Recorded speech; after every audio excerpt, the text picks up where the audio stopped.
You're listening to Underestimated, the podcast that helps overwhelmed small business owners turn their size into their unfair advantage so they can grow without burning out. Now here's your host, Shawna. Have you been standing at the edge of something that you have wanted to do for years, but you just can't seem to figure out how to take that leap of faith? This is the episode for you. I have with me today, I'm very fortunate, she's my friend, and we've known each other for years. And in fact, Deepak Chopra actually brought us together, right, Monica? He sure did. He doesn't know it, but he did. He doesn't. So my guest today is Monica Graves Garcia, and I'm going to read her bio. She's a speaker, a facilitator, and founder of Soulbare Wellness. She creates immersive experiences that help people get out of their heads and into their hearts and reconnect with the fullness of life. Drawing on 2 decades of study, teaching, and lived experience across cultures, Monica's work blends timeless wisdom, practical insight, and just enough sass, I know this to be true, to keep things real. Her invitation is simple. Stop postponing your life and start fully participating in it. And I want to start, Monica, by saying, well, first of all, welcome and thank you for being here. Thanks for having me, Shawna. It's so awesome to sit down with you for this conversation. Yes, me too. I'm looking forward to this. But first, you have a fun fact about you, and that is, I think we share this. You have a built-in laser level in your eyeball, so you can like look at a picture and hang it with the 99.9% accuracy of having it be leveled. Mine isn't as much leveled as centered. Oh yeah, centered too. Yeah, centered too. Oh, you got it both ways. Yes. Lucky. Yes. It's just that precision in there. It can tell if it's even a half of a millimeter off. Oh and I think it's something that most people we feel when things are a little bit off or they look a little bit off, but we can't quite put our finger on it. But I have that perception to just say like this, okay, now it's perfect. Oh my gosh. Yeah. See, we just moved last month and we're hanging stuff now. Mm-hmm. And it has caused some disagreements until like the tape measure comes out and then he's like, oh, yeah, you're right. I'm like, I know I'm right. Like, I could have told you that. Yes, I know. So the reason that I'm having Monica on the show today, it came from this post that she made on LinkedIn a few weeks ago called, I'm just going to say it, fuck that shit. Fuck that shit. You were more polite on LinkedIn with the asterisks and the well-placed exclamation points where eyes should go, but that was the whole premise of it. And I know my listeners, being small business owners, they probably have said one of those words in the last hour because they're small business owners and things get frustrating. So tell me what led you to posting that. And start with that. Absolutely. And I will say that I was not that polite on Facebook, where it is a slightly different audience. It's more personal because that's the real. That's the reality of being human. And I have been in the realms of spirituality and wellness and human consciousness and self-development for 2 decades now. And I love the cornerstones and the foundations of these teachings. I do have a sincere reverence for the sacredness of where these traditions come from. But at the same time, I've seen this pursuit of spirituality and this pursuit of wellness take a turn into creating these conditions where we're strict on ourselves of how we're meant to behave, the things that we are meant to be doing right, how we're meant to be showing up. And in this pursuit of being more spiritual, it's almost like we've become more afraid of being human and just embracing all the messiness, embracing all the reality, embracing the ups and downs. And so when I am working with my clients, especially in my one-on-one conversations, I am very apt to drop an F-bomb. I am very apt to just call it like it is and really push people into that moment where there is a little bit of friction, but that's what pushes us out of our comfort zone and helps us to achieve the things that we've been wanting to achieve. Yeah, because life isn't a comfort zone. Ooh, that's a good bumper sticker. Definitely not. Yeah, we should make bumper stickers. We should make merch. Let's make some merch. I'll make merch. It should say F your comfort zone. Yeah. So was there something going on in your life at that time or was it a client? Like what led to you going, okay, I have to share this? Yes, yes. I mean, I think just every once in a while, I like to pull bits and pieces from real conversations that I'm having with clients for, a post or an email to help kind of shake people out of their norm and get them thinking a different way. But I will say, for a little bit of context, the fuck that shit in that post wasn't necessarily about like, oh, this is just all a mess, forget about it.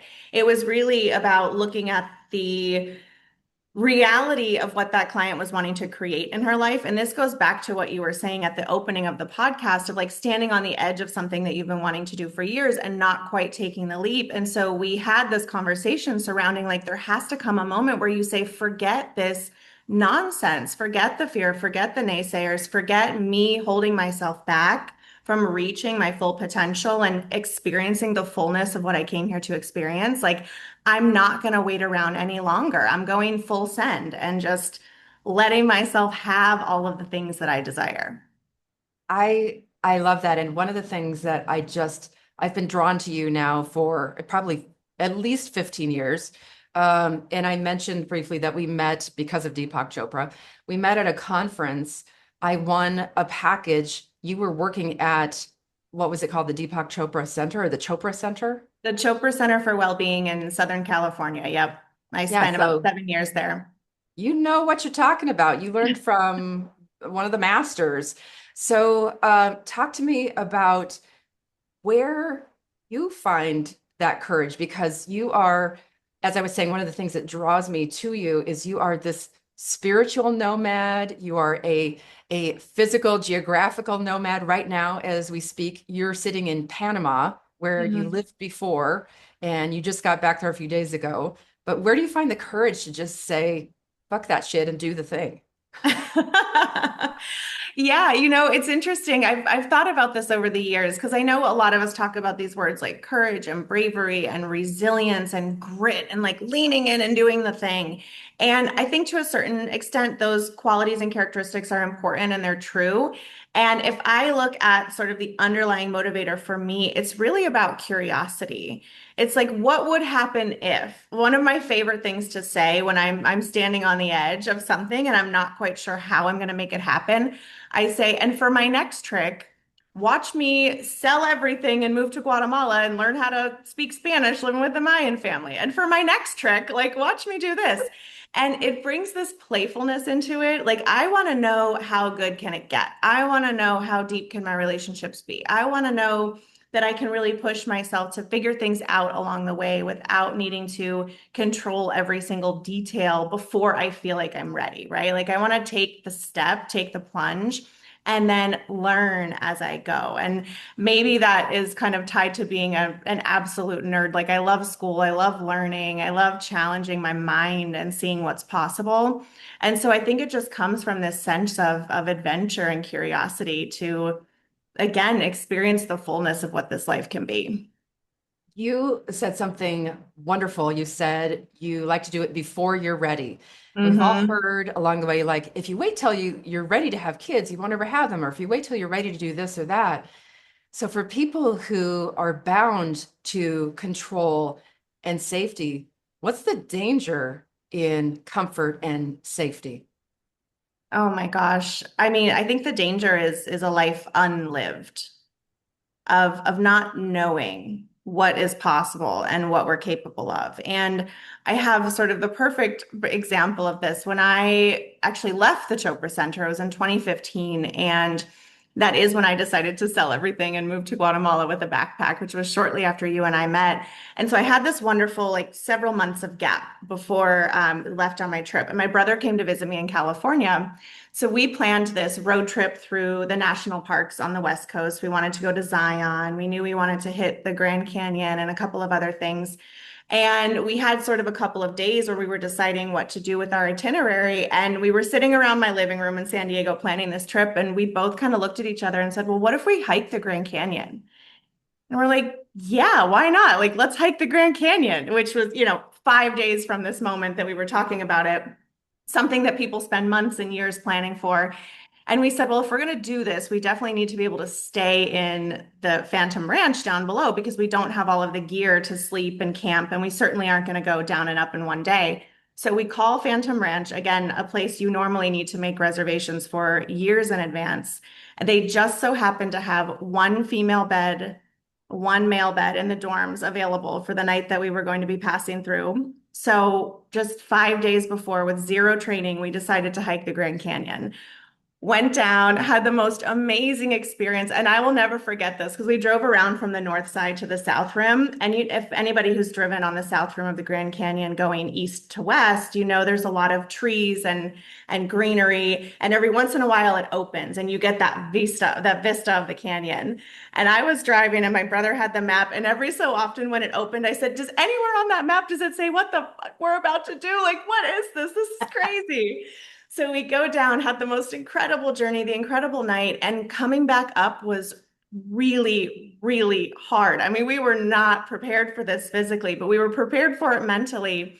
And we developed this mantra on the way back up, which was all you got to do is just do it. All you got to do is just do it. One foot in front of the other. All you got to do is just do it. Like we know there's an out. We know we're going to get there. We know that our bodies can take us on this path. And we did. And so that mantra has really served me in so many ways since that moment. When I have an idea, when I have a dream on my heart, when I'm working with somebody and sort of realizing their own dreams on their heart, it's like all you got to do is just do it one step at a time. But what if you fail? Then you do, and you learn, and you grow, and you discover something really remarkable about yourself. That And I is so think that's true. that's part of the human journey too. Let's apply this to business. So, um, you have a phrase that you hate, let go of that which no longer serves you. Yeah. Tell me about Yeah. that, and then we'll shift This and talk about business. Yeah, this phrase drives me absolutely insane. If I could do away with any phrase in the self-development industry, it would be this. And it ties directly to your very poignant question of what if you fail, right? Like even that failure is a learning. This is not new. We all understand this intellectually and conceptually. And I believe the same is true for anything else in our life. You know, we have this idea that, oh, this relationship no longer serves me. I need to let that go. This way of thinking no longer serves me. I need to let that go. And in that process of needing to let things go, to become more whole, to become more aligned, I believe that we are rejecting a fundamental part of our story. We're rejecting a fundamental piece of who we are and saying this isn't good enough. Like this doesn't get to be a part of the story of who I am. And it creates separation. And so I mean, I guess to be a bit contradictory, I reject rejectionism. I think that every single thing in our life is there to serve us, to guide us, to give us insight, to teach us what we do want, to teach us what we don't want, to help us understand how we desire to be in relationships and in work and in the world for better or worse. But it's all data, it's all information that we can use to make more conscious choices the next time around. And so I believe that everything is there in service to writing the great story that is our lives. Yeah, including our failures, maybe even Absolutely. especially our failures. Absolutely. Absolutely. I mean, nobody says that movie was so great unless there was a moment of conflict and tension. Ooh, that's good. That's good, right? Yeah. So, but when you're in that moment of conflict and tension, it's so hard to maybe see that things are possible. So, what do you do when you're in that kind of space? Yeah. I think it really comes down to developing a practice of being present with what is. This is it's an interesting conundrum that I see going on in the world of wellness. I mean, we've talked a lot about spirituality and self-development, but a big piece of the work that I do as well is around wellness. And I think that that word has become a little bit misconstrued, where we have this concept that everything needs to be good and feel good. And if it doesn't, then something's wrong. And we need to very, very quickly, right, revert our attention, revert the situation back to like feeling better. And what happens in that process is that we often reject just a deep attention and presence with exactly what is, with how we're feeling, with where things are becoming tense in our communication, with where rifts are being formed in our relationships. And we kind of try to reject or suppress or deny that something isn't quite right, that there needs to be this little tiny millimeter of adjustment, like we were talking about with the picture frames. And so I think the more present we are, the more aware we are, the more open we are to say, let's together take a look at this and figure out what does need to be adjusted, where have we gone awry, and be willing to be curious enough to let solutions arise and work through it together. I believe that that is where our strengths become to develop as people and within our relationships. And so for small business owners, so many of them are solopreneurs or they are, it can be a lonely business. So when you say we need to work through that, um, I think everybody needs a mentor or accountability partner or a coach. Mm-hmm. And that's where you come in. I'm just going to do a plug for you because so many CEOs or owners or founders, they don't have that person that Mm-hmm. they can just unload who will help them just be present and sit with, whatever it is that they're going through and Yep. not just try to ignore it or move past it, but Yeah. learn from it. Yes, absolutely. We all need a sounding board to help get out of our own mind and really see what we can't see. Yeah. That's where a lot of our tension comes from too. Like we've been taught to control so much about our lives and mitigate risk and plan ahead and be able to account for every single step that is going to happen along the way. And a lot of fear and discomfort comes when we are faced with the reality that we cannot control everything. We can't really see where we're going. We know the direction, but what happens along that journey is going to be a surprise to all of us. And the best thing that we can do is not to try to control it harder and get one step ahead of life, but develop the tools, develop our character enough that we know who we're going to be in every single moment. And that's where our strength comes from. Ooh, that's good. So your failures don't define your character. They Hmm. maybe influence who you have the capacity to become. Is that Yeah, accurate? I would agree with that statement for sure. I think it's our ability to meet life well, right? Not that we avoid the discomfort, not that we avoid the hard truths, the hard conversations, the failures, the moments of growth. It's that no matter what happens, we can meet life well. Right. You said something. There's a difference between wellness and wholeness. Tell me about that. Yeah. Yeah.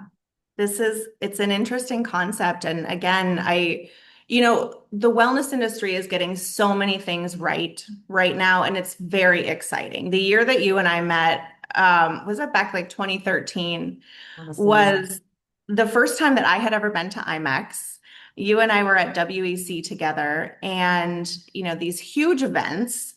And I kind of felt a little bit like a unicorn. Nobody was talking about wellness, and certainly not a mind, body, spirit, holistic type of wellness. If they were, it was nutrition and running, and that's about it. So we have made strides with taking things that used to be very fringe and sort of bringing them into the norm, bringing them into the conversation. Where things have gotten a little bit off track from my perspective right now is that wellness has become one more thing to be good at. Like we took something that was really meant to liberate us from our striving and bring us into presence, bring us into joy, and have turned it into another thing to become a little bit neurotic about. The perfect routine, the perfect amount of steps, the perfect food, the perfect way of doing things. And then on top of all of that, not only does the routine itself need to serve a purpose, but the reason why we're doing it in the first place is so that we can have this outcome of performing more, working harder, extracting at a deeper level. And we sort of have this notion that wellness means goodness. And I think that wholeness is an opportunity to broaden that definition into embracing all of the aspects of who I am. When I'm whole, when I can truly meet life well and be here well, I love myself. I know my worth. I'm seen and valued and heard. If I'm having an amazing day and I hit all my steps and I ate perfectly right and my KPIs are off the roof, and I'm also seen and valued and heard and loved and appreciated if shit's hitting the fan and I'm really not well and my heart is broken and I'm tired and I didn't walk it all this whole week. Like wholeness gives us an opportunity to let every single aspect of who we are into the room and know that it's in that totality of our humanness that we can be celebrated. There is no division. Like everything important about you is allowed in the room. You have always been just so far ahead of mainstream wellness and spirituality. Yeah, we were such babies, not you and I, but the rest of us. Those conferences that you mentioned, for those who aren't familiar, those are in like the convention and meetings planning industry where Monica and I met. And yeah, it was so new then. And now you're right. In so many companies, it's become a checkbox, Oh yeah. another have to do. And it's stressful. Like, oh my gosh, I didn't meditate today. Oh no, or whatever. This practice becomes too heavy to be meaningful. Mm-hmm. And you just have always been so far ahead of mainstream and how you look at that and how you give us permission to just still show up, even if Yeah. we didn't check all the boxes that day or that week. Absolutely. Yeah. Absolutely. And I think I see another evolution that is happening in the come from place for organizations and conferences and events, and even in our own families and communities where, and we're not quite there yet because I've had a little bit of conversation and people look at me sideways. They're like, well, what about the KPIs? What about the bottom line? And certainly those things are important, but I think we're getting ready to shift the conversation from what can I get more of from this person if they are participating in wellness activities to I care so much about who you are as a human being that I want you to have access to things that fundamentally make you more well in your body, in your mind, in your heart, in your community. And as a natural consequence of that, you're probably going to do a much better job at like being a human and being an employee here. And that's amazing. But that's not the motivator. The motivator is this fundamental human to human caring and connection and letting that have intrinsic value all on its own, regardless of what comes as an outcome from that. And we're getting there. And I see a lot of buzzworthy articles and things coming out now. It's like the connection economy and the attention economy. And I think that that's great, but I'm ready, and I'm excited for us to stop pairing those words together. It's not a connection economy. It's connection because I care about you as a person. And then from that, let's do awesome work together. It's unfortunate that everything has to have a measurable business value Mm, right now in order to be considered valuable in the yes. overall scheme of, where do we spend our dollars on our employees and whatnot. So if you Yeah. had one piece of advice for somebody who owns a company and has the power to integrate these things, what would you say to that person? Only one. Yeah, yeah, you can give a couple. Yeah. I mean, it really is just that encouragement to, and this is going to sound taboo for a business person, but listen to your heart. Move from the place that feels right to you, that allows you to create spaces that people love to be in, where they care about one another and they want to contribute to a project and a mission and a vision that is bigger than themselves. Move from the heart space and trust that all of the numbers and the metrics are going to come out in the end because it is inevitable. It's, it's the same thing that we tell people who are wanting to develop a meditation practice. And they say, well, I can't sit still. I can't quiet my thoughts. My right hip always falls asleep. My dog always barks. It's really challenging for me to be present. I don't think that all these benefits are available to me. I don't believe it. And we say, all you have to do is sit down, close your eyes, be in the practice. And it is measured time and time again that the benefits are inevitable. And so can we move from just the love of the practice and trust that the results will come without needing to get so caught up in proving that? That's pretty amazing. So you have something cool coming up. Talk about your 10-year anniversary event that's coming up. Yes, yes. So I mentioned that in 2015, I went to Guatemala with a backpack. And the reason why I headed to that country is because I wanted to discover sacred sites to host retreats. My sort of formal study come from the Vedic tradition of India and that region of the world, Eastern philosophies. And once I sort of had a solid educational foundation there, I felt this pull to learn more about the Mayan cosmovision and Mayan culture and what's going on in Guatemala and that part of the world. So I went to this incredible lake. It's called Lake Atitlan. It's actually formed by a sunken volcano surrounded by volcanoes.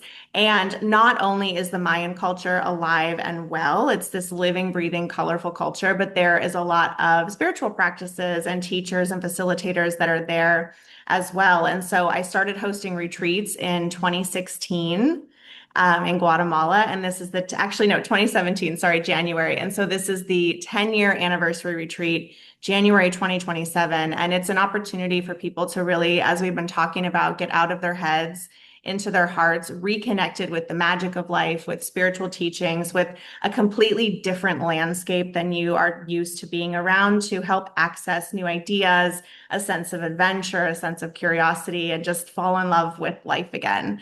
The lake is the absolute best setting to do it in. Oh my goodness. And so when is this and how can people find out more? So the retreat is January 2nd to the 9th of 2027. The website is soulbare.com. That's soulbare.com/wisdom. And we are down to our last 2 rooms. I'm very excited. So if anyone's listening and interested, I'd love to chat more and tell you all about the experience. And who typically joins you on these? This is like a smaller group, so it's very intentional, correct? Yes, it's a very intimate experience, maximum 12 people.